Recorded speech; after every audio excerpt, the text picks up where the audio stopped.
O Constantine é um dos magos mais queridos e perigosos da DC. As suas histórias são geralmente trágicas e pesadas. E nesse vídeo eu vou falar quase tudo que você precisa saber sobre John Constantine.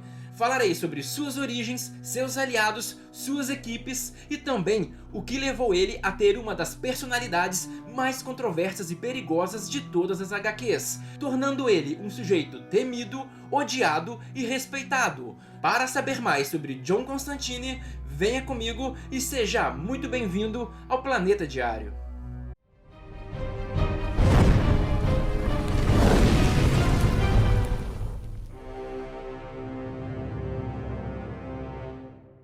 O Constantine foi criado para ser um coadjuvante nas histórias do Monstro do Pântano, servindo como um guia para ele. Mas sua forma misteriosa, seu amplo conhecimento de magia e o seu cinismo chamaram a atenção do público. E isso garantiu ao Constantine histórias de destaque, como no caso de Hellblazer e nas HQs de seu nome.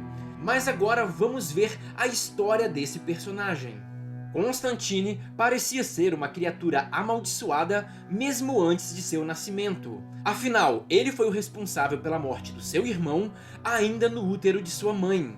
Então, ele já contava com um assassinato antes do seu primeiro suspiro. Mas as desgraças de Constantine estavam apenas começando. No dia do seu nascimento, sua mãe teve uma hemorragia, aparentemente por causa do parto, e faleceu. Por isso, Constantine cresceu sendo odiado pelo seu pai. Afinal, ele foi o culpado pela morte do seu irmão e da sua mãe. Ou será que não?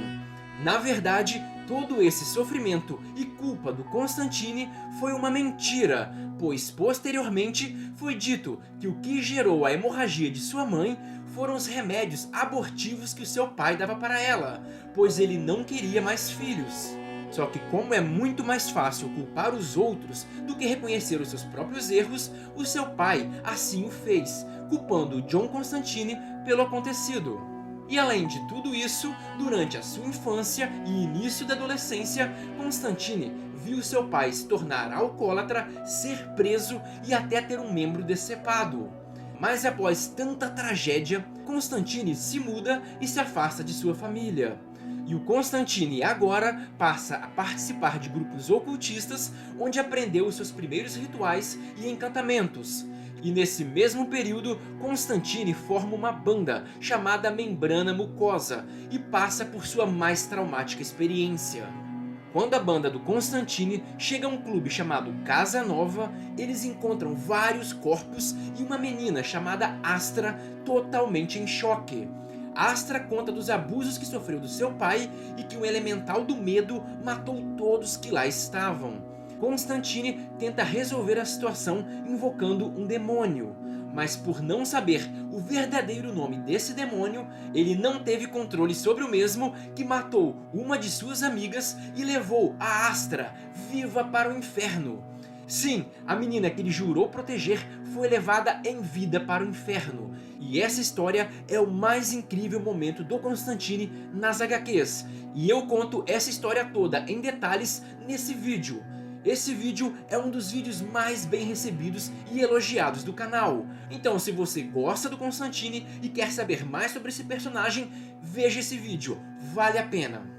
E agora o Constantine vivia com toda a culpa e desespero pelo que ele fez com a Astra.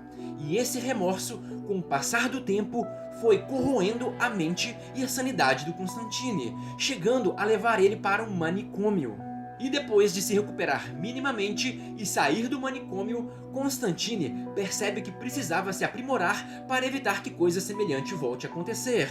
E por isso ele se dedicou intensamente aos seus estudos, se tornando um grande mago. Mas todo esse poder não veio de graça, ele veio acompanhado de muito sofrimento. Se vocês viram o meu outro vídeo que eu falo sobre a magia no universo DC, você vai saber que a magia sempre cobra o seu preço. E no caso do Constantine, isso é bem evidente. No caso dele, a magia sempre cobra alguém que ele ama, alguém que ele quer proteger. Foi assim com a Astra e foi assim com quase todos que se relacionaram com ele. Ou essas pessoas foram mortas ou tiveram as suas vidas arruinadas. E agora me fala a verdade, Você teria coragem de usar as magias se o preço fosse tão caro? Deixa aí nos comentários. E também, se estiver gostando do vídeo e se quiser fazer uma boa ação para a gente, deixa o seu like. Essa é uma tarefa simples, mas muito importante para a gente. Agradeço a todos que nos derem essa força e agora vamos continuar. O Constantine já enfrentou todo tipo de criatura sobrenatural, como demônios, vampiros, espíritos, anjos e forças. Mas devido ao preço que ele paga pelas magias, normalmente ele prefere usar a inteligência e a malandragem para vencer os combates. A magia e o combate em si sempre foram a última escolha. O Constantine também é sempre referido como um cara trambiqueiro, cínico, arrogante, debochado, individualista e um filho da vocês sabem o que de primeiro escalão. E isso fez ele ser respeitado em alguns círculos, temido em outros e desprezado em muitos. E o que torna o Constantine um personagem tão fantástico é exatamente a sua trágica história, sendo ele um amaldiçoado desde o seu nascimento. Ele é um anti-herói e como tal, sempre vagou entre o bem e o mal. E ao contrário do resto da comunidade mística da DC, John Constantine não nasceu na magia. Ele não teve um professor específico. Ele não cresceu em uma família mágica. Ele não foi dotado de qualquer talento específico. Ao invés disso, ele pesquisou, praticou e viajou.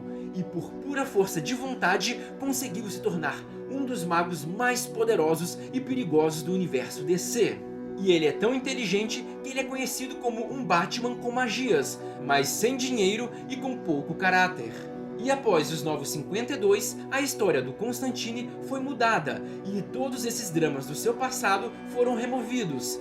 A única coisa pesada que tinha acontecido é o fato de que acidentalmente o Constantine tinha matado um dos seus pais e a sua irmã com uma magia descontrolada. Mas algum tempo à frente, o Constantine disse que isso não é verdade. Ou seja, nada relevante aconteceu. E como agora todo mundo tem que ser poderoso, mudaram suas características de resolver as coisas de forma ocultista e ritualista para resolver as coisas com magias poderosas. Porque esses caras insistem em achar que para um personagem ser legal, ele tem que necessariamente ser poderoso. E agora ele é menos ocultista, menos ritualista, menos detetive, menos malandro, menos estratégico e mais parecido com todos os outros magos da DC, lançando magias super poderosas e vencendo batalhas com estratégias forçadas e com pouco capricho. Eu sinceramente não tenho nada contra dar mais poder para ele, para poder colocar ele em alguma equipe, mas eu tenho muita coisa contra mudar o espírito e a forma de ser de um personagem tão único e tão marcante como John Constantine. E atualmente ele também teve um mestre e é descendente de outros magos, e o Constantine, por ter atualmente uma personalidade mais tranquila, ele se aliou a outros personagens mágicos e se tornou um membro da Liga da Justiça Sombria, que é um grupo com a função de combater ameaças sobrenaturais, na qual a Liga da Justiça não é especializada em combater, e que conta com personagens como a Zatanna, o Monstro do Pântano e o Desafiador. E vocês vão lembrar que eu falei agora há pouco que atualmente ele tem um mestre, certo? Pois bem, esse cara é o Nick Necro, um feiticeiro muito bem sucedido que era o namorado da Zatanna. E o que o Constantine fez? Talaricou o Nick Necro e ficou com a Zatanna. Tudo bem que o Nick Necro estava diferente e completamente obcecado e tal, mas algo assim é interessante a se comentar. Mesmo porque esse foi o início do longo relacionamento do Constantine com a Zatanna. Então, sendo bem genérico, essa é a história do Constantine. Só que esse personagem tem muita história incrível. Além da história da Astra, teve as tretas com a Rosa Carnis, um dos seres demoníacos mais interessantes da DC. E também teve a vez que ele enganou os infernos para sobreviver de um câncer de pulmão. Então, se vocês gostarem desse vídeo, eu vou trazer essas histórias incríveis do Constantine. E em breve também trarei os poderes e os feitos do John Constantine. Eu vou falar sobre a sua capacidade mágica, de como ele ganhou habilidades demoníacas e também sobre a sua maior habilidade, as ondas de sincronicidade. E para que eu faça esses vídeos e outros também, eu preciso do seu like e que se inscreva no canal. Dessa forma, você ajuda e muito o canal e não perde os próximos vídeos. Eu conto com vocês e até a próxima!